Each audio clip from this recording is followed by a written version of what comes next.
stuff. Today we're going to talk about how to graft apple trees. Now let me explain what grafting apple trees is. We have, this is called a scion.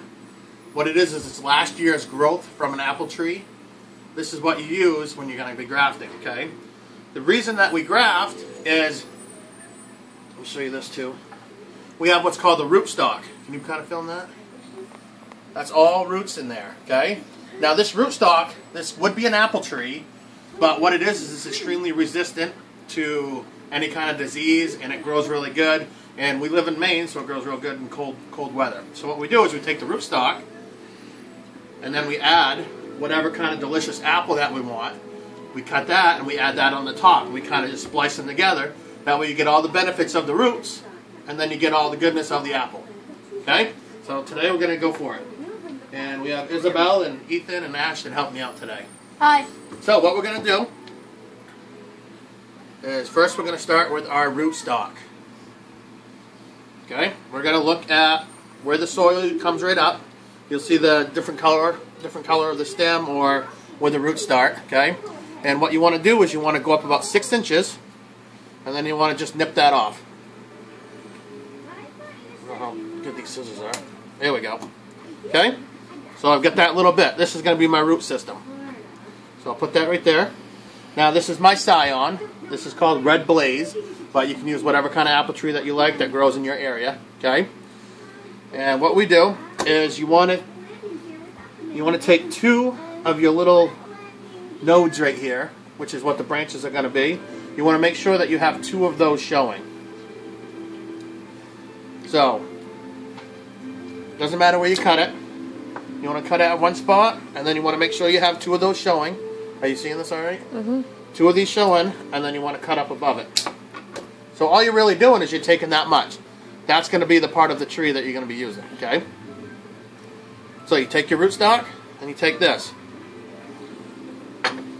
Use a knife, and what we're going to do is we're going to cut this at an angle, and then we're going to cut this one at an angle, and then we're going to put them together. Now the reason you do that is the outside of the tree is the part that has all the life in it. So when you cut them at an angle and you splice them together, the life from this is going to be flowing up into this. So this is still going to be living, and then this is going to be growing right on top of it. That's crazy. Can't really put it like that. So we want to put it so it grabs a lot of surface area. So what we're going to do is we're going to cut this at an angle. Grab any knife that you have. The sharper knife, the better. Shave that down. Be careful, knives are sharp. You don't want to cut yourself. This is the good part for the parents to do. So we have it, looks like that. You see that? Mm-hmm. Okay. So we want to do that for our scion, and we want to do that for our rootstock. Now when you do it for your scion, you want to make sure you don't stick your hands there like I just did. Okay, because that's your surface area, and there's all little holes in there where the life is going to flow up through it. So don't stick your hand in that area. And you want to also make sure these little nodes right here are going to be pointing up. Okay? Because that's the way the plant grows. So then we do the same with this. It's easy to tell. The roots are down. That's up. So we do the same thing.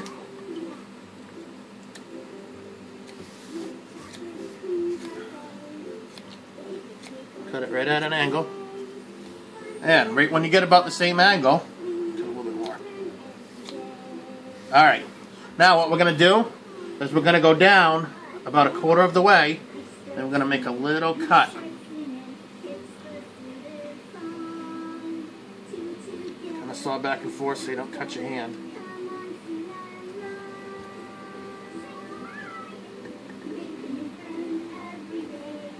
This knife is not the best for this, but it'll work. So we make a little cut on that one. And we're going to make a little cut on this one. Same thing.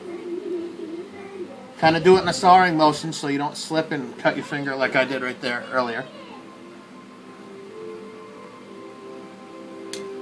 Whoops. I kind of broke that a little bit, but it didn't break the bark, so we can use it. And then what we're going to do is we're going to slide these together just like that, and it's going to lock right in. See how those lock in? Can you see that? Mm-hmm. So they're all locked in. We have all the surface area on both sides that are kind of hugging each other. Okay? So when this plant grows, all the life is going to be able to transfer into that one. Then what you do is you take some tape. All I have is electrical tape today, so that's what I'm using. But you can use, they have some actual grafting tape that you use. It's like a stretchy tape that you can use, but I'm just going to use this today. This is only to hold it together for about a week or so. Wrap it nice and tight. Make sure you pull it when you go around so it's getting all the surface area it can. Here, Mama. No, don't. You get it after. There you go. So that's wrapped nice and beautiful there. Okay?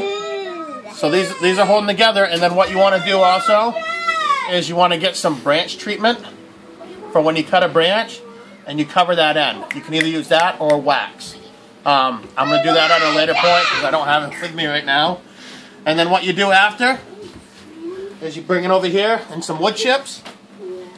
Make sure the wood chips are nice and wet. Give it a shake. You want to bury the roots. Cover it just like that. Make sure you keep it nice and moist. And keep it cool until you're ready to bring it out and plant it. So when you're ready to plant it, you just bring it out, stick it in the ground, and let it start growing. So that's grafting 101, right? Yep. Good 5. Good job. Good 5. Alright, we'll be back with some more videos later.